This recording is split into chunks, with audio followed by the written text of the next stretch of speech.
Welcome back to another episode of Italian Politics Explained. Tonight you are with me, Fabio. This is a solo episode, and we're gonna have a quick press review of the main facts that involve Italian politics in the past couple of weeks. Tonight, I would like to talk about three uh, pieces of news. We had the feud between Meloni and Donald Trump at the start of the week. Then we will cross over the use of US bases within Italian country for the bombing of Iran during the Epic Fury operation. And then, if we have time, we'll touch on the results of some controversial trials regarding Milan urban developments.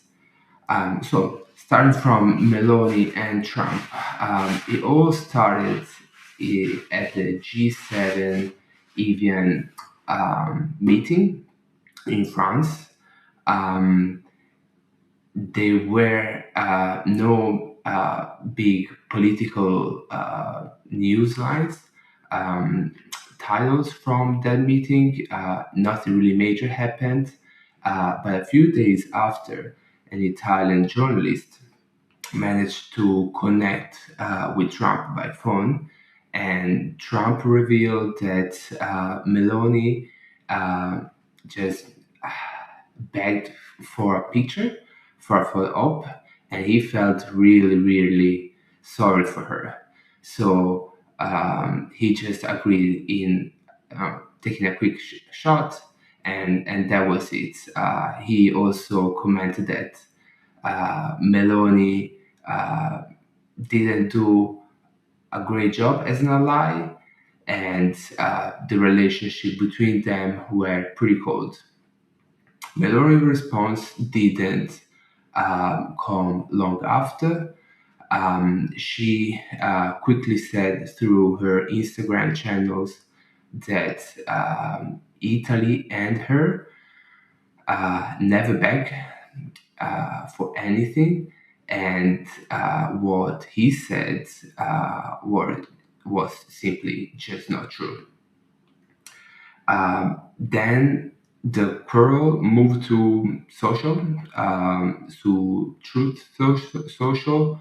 Trump continues his narrative that she begged for the photo op, and since he's such a nice guy, he just agreed because she looks just, he was very sad for her.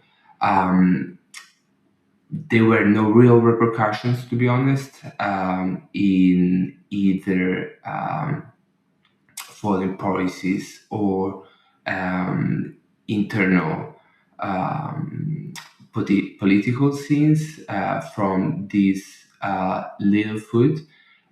It was just like a quick fire. It felt very intense in the moment that it happened, especially in Italy, because Meloni having an argument with Trump, it is definitely a news.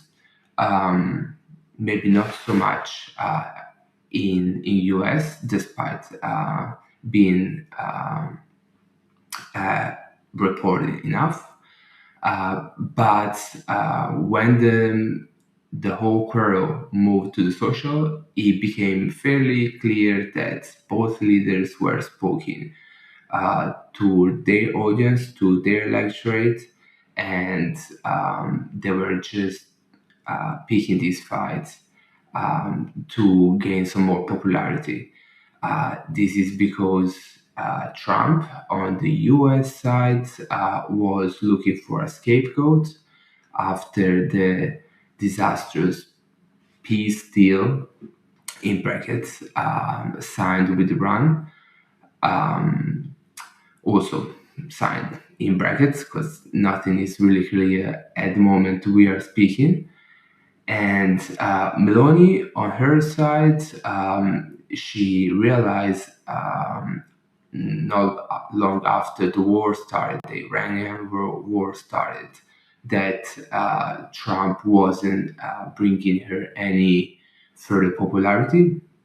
Quite to the contrary, um, for the Italian public, he is generally considered even on the right side negative factor. So she was looking possibly for a way to distantiate herself from him, and this was the first situation.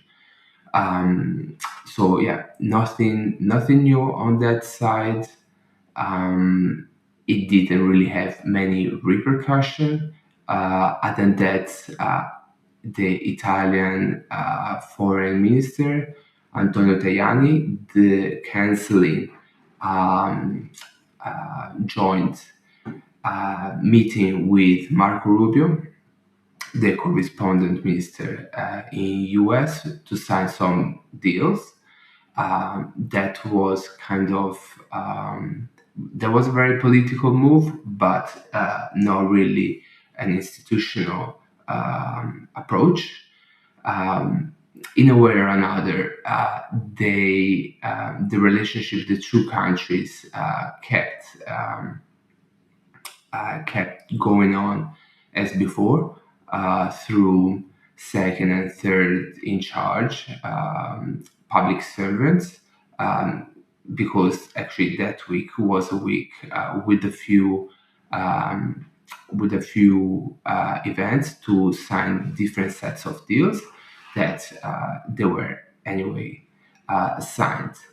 This also marks an important change in Meloni's strategy, mostly for, again, internal political signaling. She seems to have ditched, for the moment, Trump as an ally, as her friendship and Italy's friendship and tight, close relationship with US was her whole political trait and her distinctive function in Europe, as she saw herself as a possible bridge between US populist presidents and more established leaders in Europe, like Macron, Merz in Germany, or Keir Starmer in UK. Despite probably UK and US don't need an entire prime minister to talk. The second news that was highly debated in Italy in the last couple of weeks was about Italy's role within the Epic Fury operation, the operation of the US Israeli war to Iran. The Meloni government always made clear that Italy was not at war with Iran and was not involved.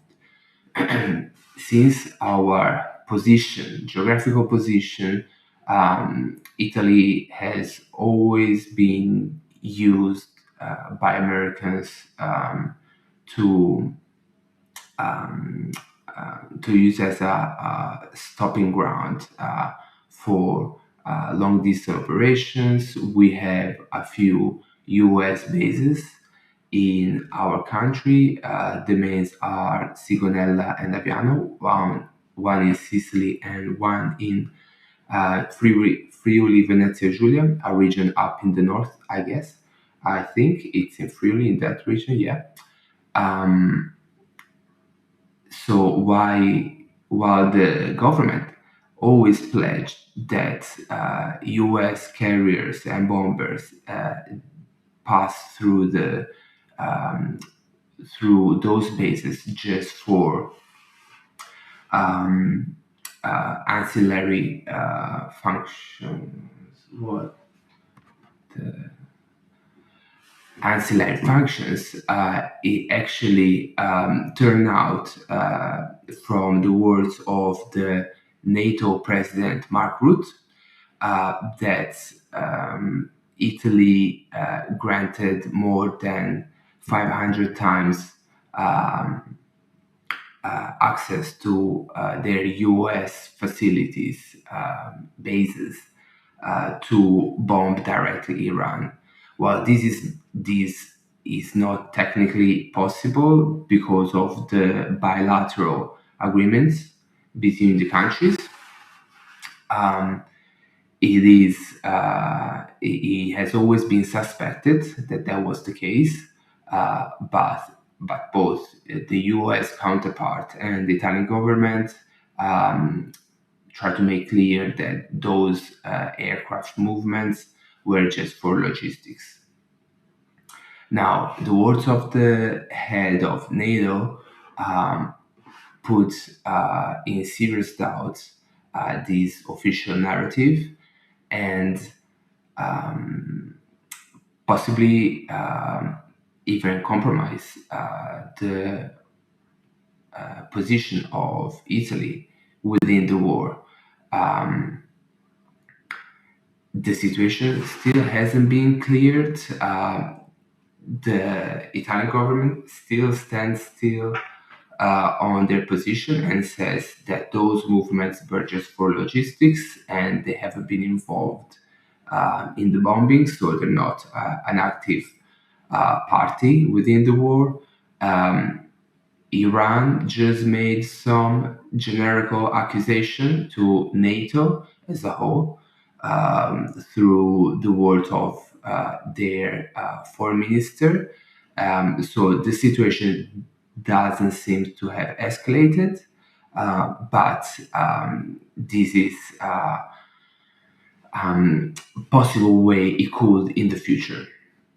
Now, moving to the Milan urban development trial, this is something that has been vastly debated in Italy in the last 2 years.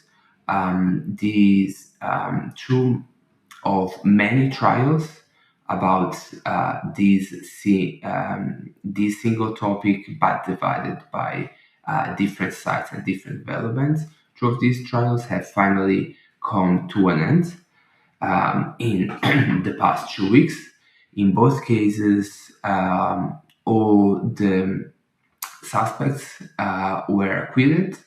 The investigator thought that a joint venture of one of the biggest developers in Milan, big wigs to be amongst the urban department in the city council and the mayor himself, were part of a corruption scheme that consisted in granting easy permits to develop low skyscrapers. We're talking about buildings that are about 100 meters high, so definitely big buildings, but not massive.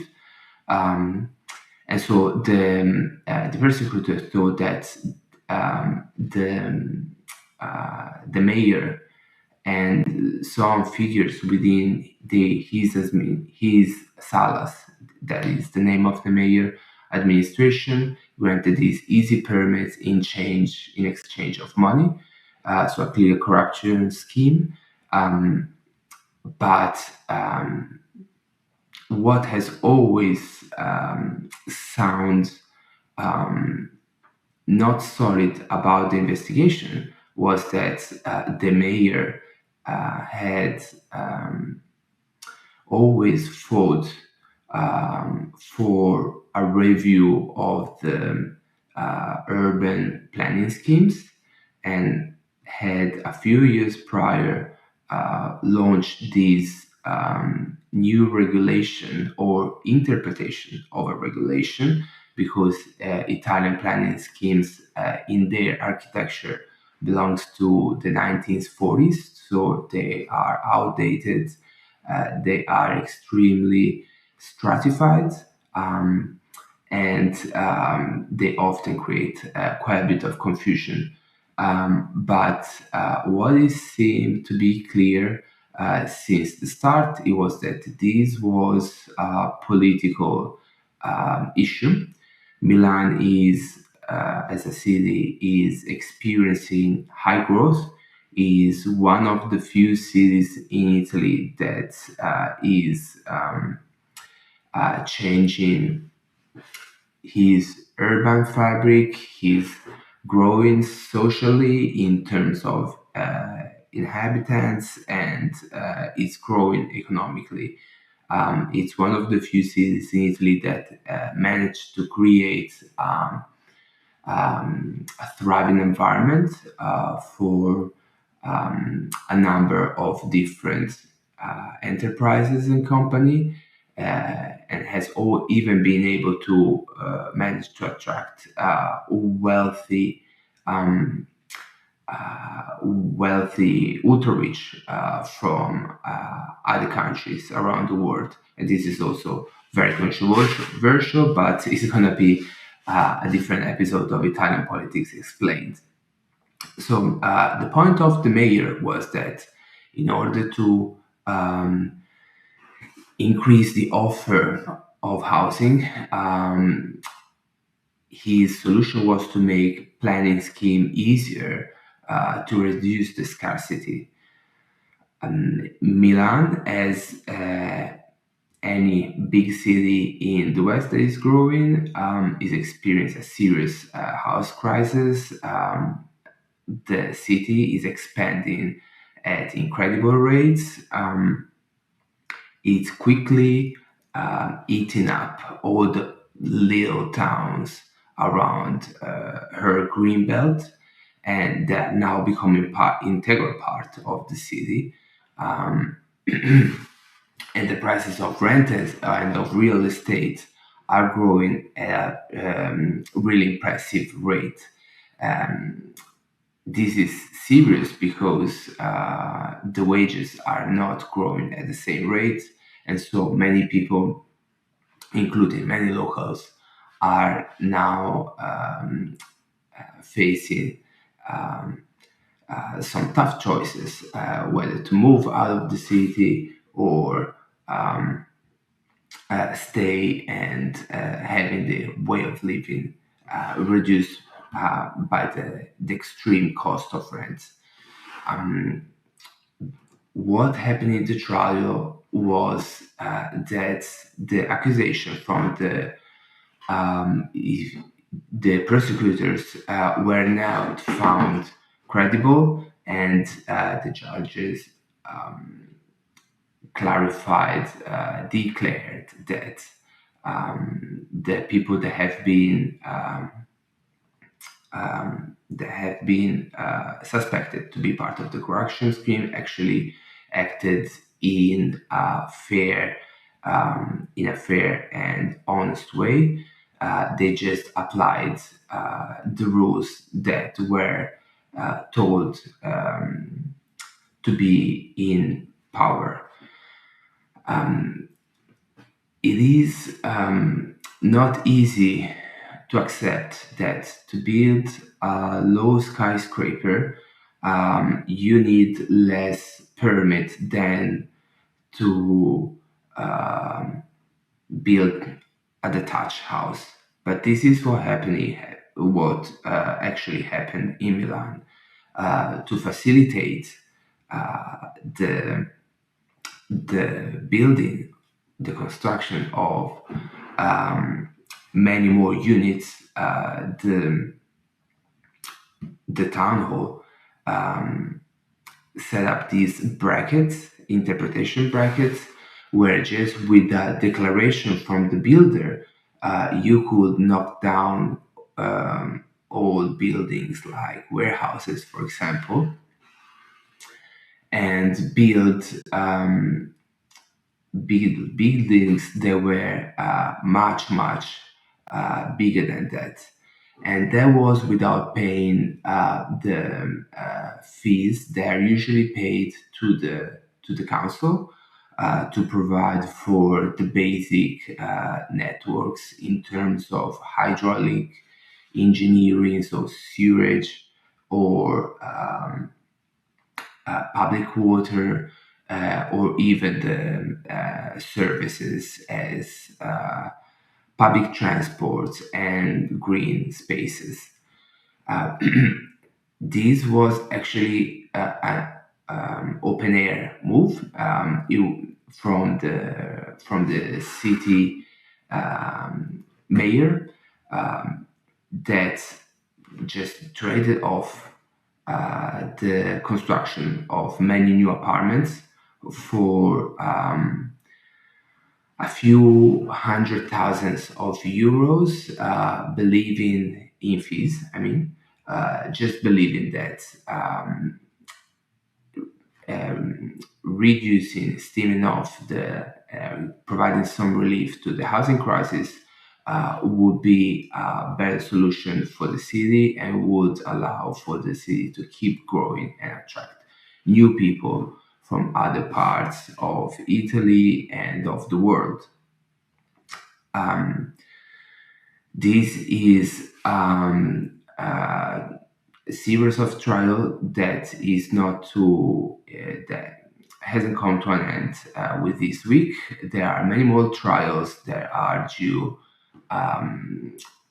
in the next year for resolution, and there might be different interpretation from different judges, but this seems to be the way jurisdiction is framing the situation for the moment. So we'll keep you posted if any news comes up. And this was everything from us today. I'll see you next week. Don't forget to hit the bell, subscribe, comment. Let us know if you want to have some more clarification about anything. If there's anything that you don't really understand about politics, spoiler alert, you're not the only one. We're here for this reason, and we will be happy to shed some light on to the darkest aspects of Italian politics. Have a good night.